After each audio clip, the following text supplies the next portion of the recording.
Welcome to Shriji food. આજે હું તમને બતાવવાની છું કે લીલા મરચાંને આપણે લાંબો સમય સુધી કેવી રીતે આવાને આવા ફ્રેશ સ્ટોર કરી શકીએ. ચોમાસામાં વસ્તુ મોંઘી મળવા ઉપરાંત પલળેલી હોવાથી તે બહુ જ જલ્દીથી ખરાબ થઈ જાય છે.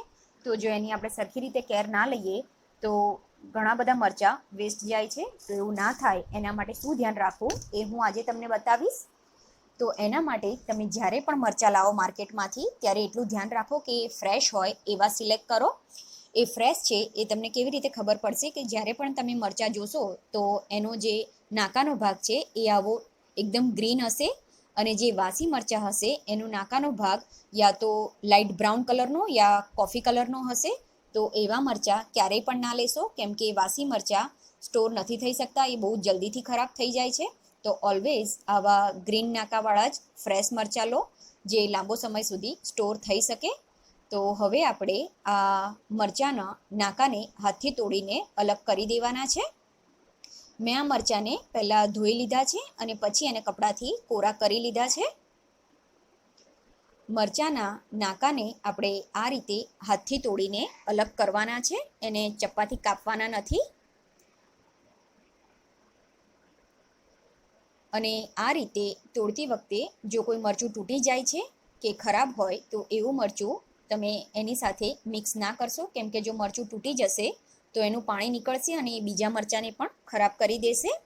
તો બધા મરચાંને આ રીતે હાથથી તોડીને જ આપણે તૈયાર કરી લેવાના છે.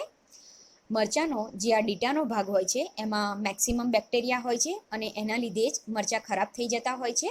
તો આપણે જો એ ભાગ રિમૂવ કરી દઈશું તો આપણા મરચાં લાંબો સમય સુધી આવાને આવા ફ્રેશ રહે છે.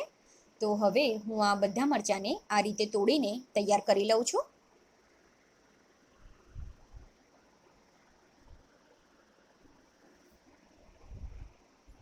મેં બધા મરચાંને આ રીતે હાથથી તોડીને સાફ કરી લીધા છે.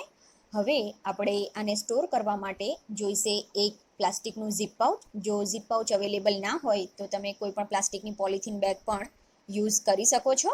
અત્યારે હું ઝીપ પાઉચ લઉં છું. હવે આ તૈયાર કરેલા મરચાંને આપણે ઝીપ પાઉચમાં ભરી દઈશું. ઝીપ પાઉચમાં મરચાં ભરી દીધા પછી આપણે એની અંદર આ રીતે ટીશ્યુ પેપર 3-4 વડું ફોલ્ડ કરીને મૂકવાનું છે. જો ટીશ્યુ પેપર ના મૂકો અને ન્યૂઝપેપર પણ આ રીતે 3-4 વડું કરીને મૂકશો તો પણ ચાલશે. પેપર મૂક્યા પછી ઝીપ પાઉચને સારી રીતે બંધ કરી દો. આ રીતે નાના નાના તમારે જે 3-4 પાઉચ બનાવવાના હોય એ પ્રમાણે બનાવી દો, અને 4-5 દિવસ કે અઠવાડિયા પછી જ્યારે પણ આ પેપર મોઇશ્ચરવાળું લાગે તો એને રિપ્લેસ કરી દો. આ રીતે તમે મરચાંને ફ્રીજમાં 1.5 મહિના સુધી ફ્રેશ સ્ટોર કરી શકો છો.